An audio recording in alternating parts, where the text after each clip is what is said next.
if somebody is trying to tell their story on your network or on your podcast, in your opinion, what checks out as a very sharp founder story? So, what are you looking for in terms of elements to make that story stand out?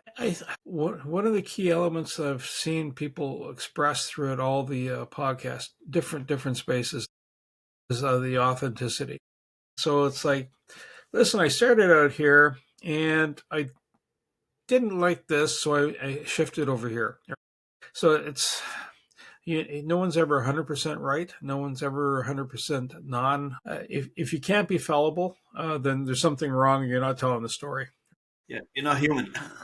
We're all Well, human. yeah, it's not real. It's like no one's 100% perfect, and sometimes in that imperfection is where you find your opportunity, right? And where you find that next bridge. And you can hear that in some people. I've had some guests that have talked, and they didn't stop to breathe, but the story was that good.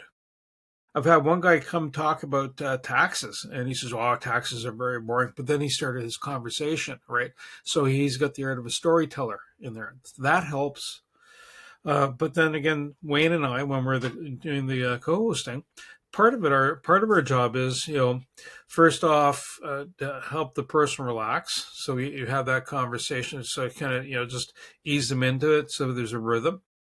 And then we're recording, and then I later on I'll edit out the lead in stuff, and then until we get to the story, and then we'll go back and forth. And there's some people, they get a little rigid, and sometimes the best part is after the stop record button's Mm. been hit. Then all of a sudden they spill out a whole bunch of things, and we're sitting there going, that would have been handier earlier. But it is what it is when it is where it is, right? Some people do it really well. Some people are they're a little bit rigid, but that's first try. That's okay. So what do I look for? Is just be relaxed and just tell the story. If you're going to do a bit of prep ahead of time, like they're kind of key points. We offer a script that comes out, but if there's a flow, the script is just to give us kind of a bit of a framework so we don't end up in talking about oranges when we have it has nothing to do with oranges, right? Don't go down a rabbit hole too far.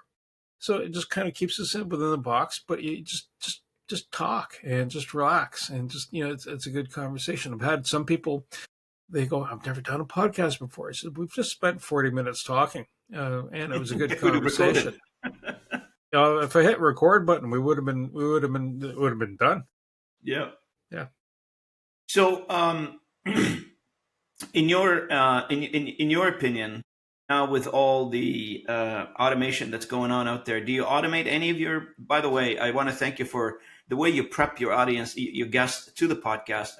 I received your script. I like the script before you recorded the podcast with me. It was sort of, you're right. It's sort of like guide you through this, the process, and for people who are maybe done it or not did it before. I've seen people stressing out to come to my show, and I'm sure you've had people stressing out coming to your show. So like calm them down a little bit, just a conversation between two individuals having a coffee at whatever coffee shop. Just play that in your head, and it will be okay.